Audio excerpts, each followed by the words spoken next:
कल बिहार में रक्षा मंत्री राजनाथ सिंह जी ने वर्चुअल माध्यम से शिक्षकों को संबोधित किया। क्यों किया इसका जवाब देना मुझे नहीं लगता कि जरूरी है। आप सबको ये बात अच्छे से पता है कि बिहार में शिक्षक पिछले कुछ समय से आंदोलित हैं। अब इस संबोधन से शिक्षकों की कितनी समस्या का समाधान हो गया मुझे नहीं पता है, लेकिन ये जरूर पता है कि ये सिर्फ और सिर्फ चुनावी संबोधन था, वरना पूरे साल तो शिक्षकों को सिर्फ पुलिस का लाठी मिलता है। मुझे ये भी नहीं पता कि नीतीश कुमार की सरकार ने इनके बेहतरी के लिए क्या किया, लेकिन ये जरूर पता चल गया कि लालू यादव के राज में इनके साथ अन्याय हुआ।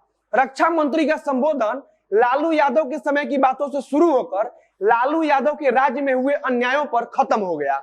आगे आपको एक एक करके सारी बात भी बताएंगे और सरकार से सवाल भी पूछेंगे। उससे पहले अपना परिचय दे देता हूं। नमस्कार, मेरा नाम है मोहित कुमार सिंह और आप देख रहे हैं जनता जंक्शन।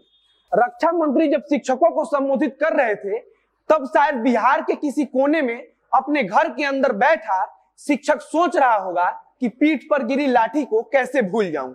वो सोच रहा होगा कि पटना की सड़क पर जब उसे वर्दी पहने कुछ लोग दौड़ा दौड़ा के मार रहे थे तब उस अपमान को कैसे भूल जाऊं। राजनाथ सिंह जी कह रहे थे कि पहले 6-6 महीना तक तनख्वाह नहीं मिलता था। सर, आप एक बार पता कर लीजिए कि आज के डेट में भी शिक्षकों का तनख्वाह महीनों रुकता है कि नहीं रुकता है।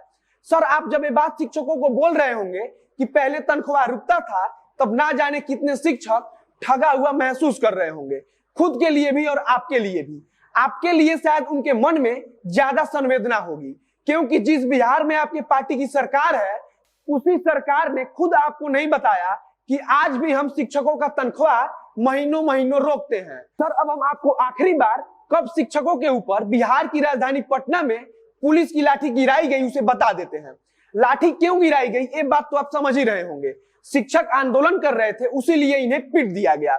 मतलब ये कि आज भी शिक्षक आंदोलन कर रहे हैं और लालू जी के राज में भी करते थे। अब डेट सुन लीजिए और याद कर लीजिए। जब अगली बार बिहार को संबोधित कीजिएगा तो हमें इंतजार रहेगा कि आप इसका जिक्र जरूर करेंगे। 4 सितंबर को पटना में शिक्षकों पर लाठीचार्ज किया गया था और उस दिन क्या था वो भी बता देते हैं। उस दिन शिक्षक दिवस था। उस दिन बिहार सरकार और केंद्र सरकार भी शिक्षकों को सम्मान देने का ढकोसला कर रही थी। कितनी बार आपकी सरकार के दौरान केवल पटना में शिक्षकों पर लाठी गिराया गया है, अगर आपको बताने लगूं तो यकीन मानिए कि घंटों लग सकता है। सर, अब सबसे महत्वपूर्ण बात करने जा रहा हूं। अगर वाकई में आपको संवाद करना ही था तो चुनाव के वक्त ही क्यों? यह सवाल मेरा नहीं है, यह उन हजारों शिक्षकों का सवाल है जो सालों से ये सोच रहे थे कि सरकार उनकी सुनेगी, उनसे संवाद करेगी, लेकिन सरकार संवाद के बदले में लाठी गिरा रही थी। जब आपने कहा कि आज बिहार के शिक्षकों से संवाद करते हुए मुझे बहुत खुशी हो रही है, मैं भी इसी समुदाय से आता हूं। बिहार को ज्ञान की धरती का दर्जा प्राप्त है। बिहार की धरती तो विश्व के सबसे बड़े शिक्षक महात्मा बुद्ध की धरती है। इस बात को सुनकर बिहार के शिक्षक अंदर ही अंदर हंस रहे होंगे।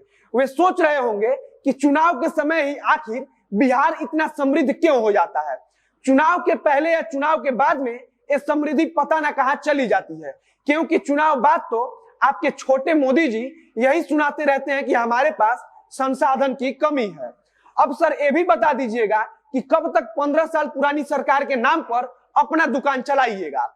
अब सर, आगे सुनिए। आप जिस शिक्षा नीति की बात कर रहे थे और अपनी सरकार का पीठ थपथपा रहे थे वो वाकई बहुत अच्छा हो सकता है, लेकिन सर, बिहार का लड़का उस शिक्षा नीति का क्या करे? आपके शिक्षा नीति का बिहार क्या करेगा जब उसके पास शिक्षक ही नहीं रहेंगे? अभी कुछ दिन पहले आपके ही सरकार के केंद्रीय शिक्षा मंत्री रमेश पोखरियाल जी देश के संसद में बता रहे थे कि देश में सबसे ज्यादा शिक्षकों की खाली पड़ी सीट बिहार में है। सर, एक बार फिर से बोल रहा हूं, पूरे देश में सबसे ज्यादा खाली पड़ी शिक्षकों की सीट बिहार में है। मतलब एक ही शिक्षकों की कमी है और कितनी सीट खाली है वो भी सुन लीजिए, 2,75,255। अब आप खुद से सोचिए कि क्या वाकई आपके छोटे मोदी जी और नीतीश कुमार जी बिहार को बदल पाए हैं? सर, केवल रोड और बिजली वाला बांसुरी बजाने से काम नहीं चलता है। अब बस वीडियो को समाप्त करता हूं और आपसे अनुरोध रहेगा कि अगली बार बिहार के किसी भी नागरिक से संवाद कीजिएगा तो कृपा करके यह सारी बात भी बताइएगा जो इस बार आपने छोड़ दिया है। अब आप लोगों से बस इतना अनुरोध रहेगा कि वीडियो जम के शेयर कीजिए। बाकी मिलते हैं फिर बहुत जल्द अगले वीडियो में।